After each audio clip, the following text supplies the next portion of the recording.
Good evening, ladies and gentlemen. This ramble is brought to you by Mountain Dew Whiteout. And also, this ramble is filmed on location in a bed that's not mine. High five, everyone. High five, high five, high five. Anyways, today I'd like to talk about a fallacy which is formally known as the fallacy of false equivalency. And I'll probably link in the description box to a definition for it. But some people might just call this apples and oranges comparisons. You know, there's many ways to say this, but I feel like here on YouTube, it happens a lot, and nobody calls it out because maybe they don't understand why it's a bad thing. Anyways, many people use false equivalencies in order to put themselves on the same moral plane as others. Like, two wrongs making a right. Like, you're just as bad as me, so therefore we're both bad, so everything's good. Right? It's very kindergartnerish. And the biggest example on YouTube that I see all the time is, well, it takes just as much faith to believe in science as it does our religion. Where, no, those two worldviews are being compared on the level of faith, one of which doesn't require any faith to understand it. It, in fact, requires that you come with scrutiny in order to really understand science. So, no, there's no believing on faith when it comes to science, but people will make that false equivalency so that they feel like they're on the same plane, the same playing field, you know? But it's just apples and oranges. Science isn't even a theology. Many people would want it to be so that they can feel just as justified believing what they do as people who base their opinions of the world on hard facts that come from science.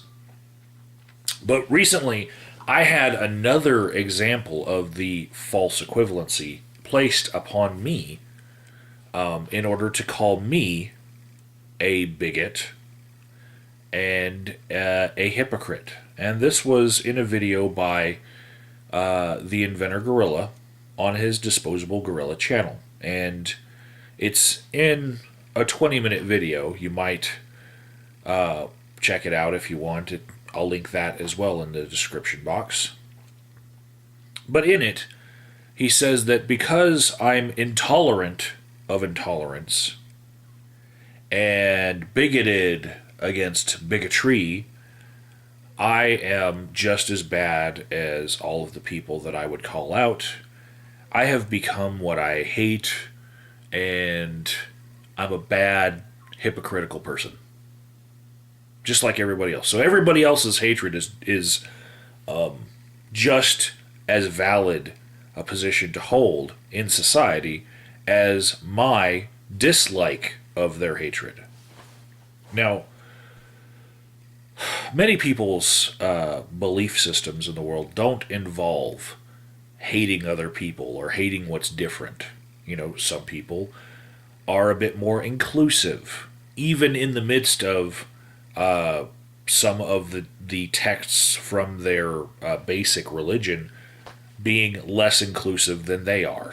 They just found a way to participate in their religion without being as hateful as everyone else.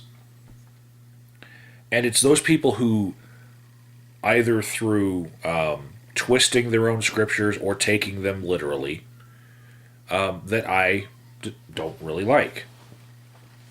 But you see, the false equivalency comes into play when you consider that, one, my position requires that another person have a position of hatred, whereas the original bigots in this example, they don't require that the other people be hated, hateful against them. They don't require that the other people be anything but different than them in a way that they think themselves to be superior.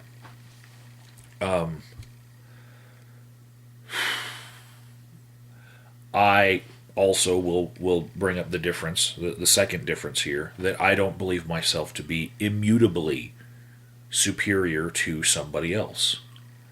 I think that most people have an intellect which is possibly going to outpace my own, especially as I age. And most people, just by taking a course of learning themselves, could surpass what I understand about the world. So I don't believe myself to be superior in a way where I'm always going to be that way. Now, if somebody has a ideology which causes them to irrationally hate people, I do feel kind of superior to them.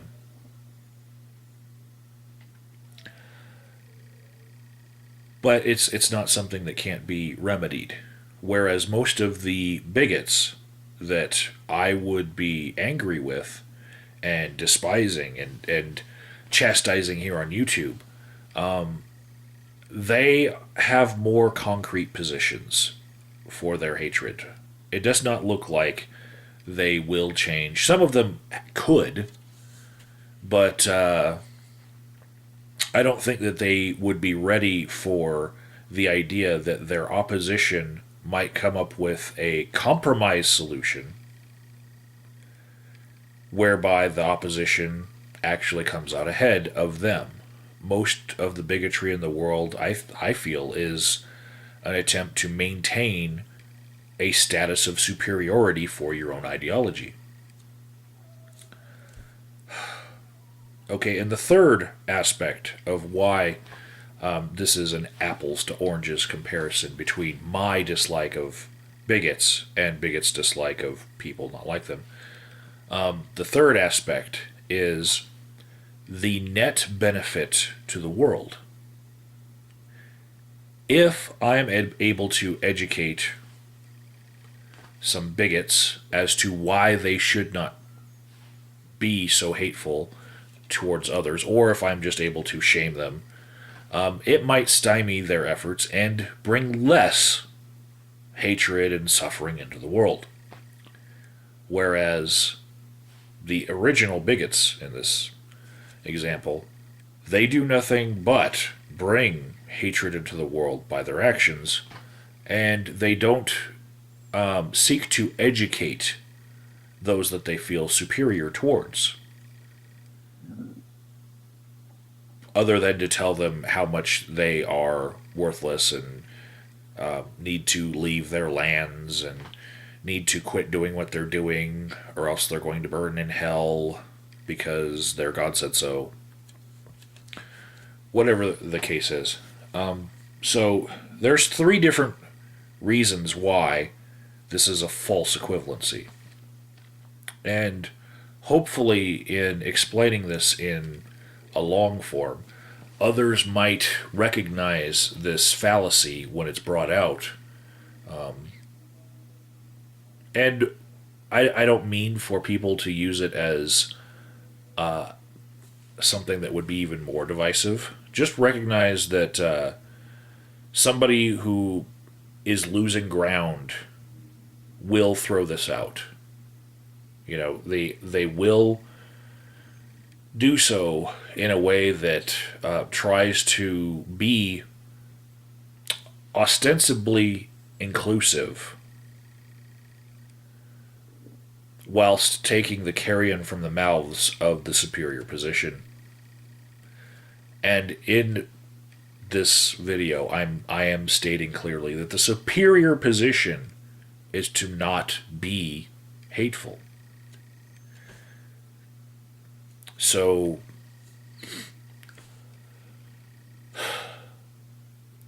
how does one go about being intolerant of those who are intolerant? How does one go about changing the minds of those who are intolerant? You might want to do it with a little bit more honey, as it were. You catch more flies with honey.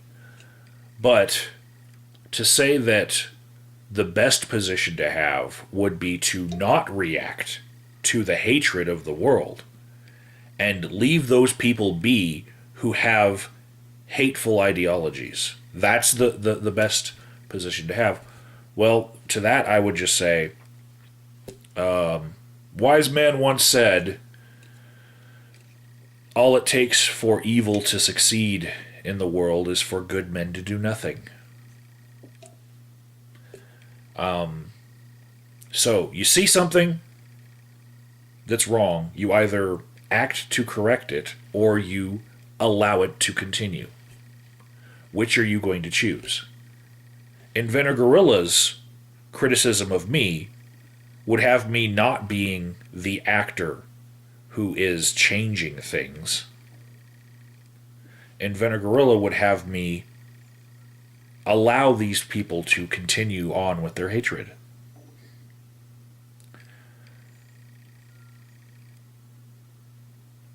And he's calling me the bigot and the hypocrite. Whatever twisted logic could be used to call me the hypocrite in that, I'm okay with. And if you want to phrase it as bigotry against bigotry, I'm okay with that. You know, I feel like some ideologies look at the word bigot and they're like, oh, you just throw that word out there because it's a conversation stopper, and it's like a sledgehammer, and you're just labeling people with it, you know, instead of having a conversation. You know, in this instance, if you're going to be criticizing me for calling out hateful people and calling me hateful of their ideologies for trying to tell them to not be hateful, in that instance, I have no problem with you calling me a bigot. You know, it's not very disempowering to me for you to say it. It takes a really warped view of things in the first place to come to that conclusion. And truth hurts, and I guess crazy doesn't. And that's the end of this ramble, shot from somebody else's bed. High five, high five, high five. Tune in next week when I will be making some outdoor videos.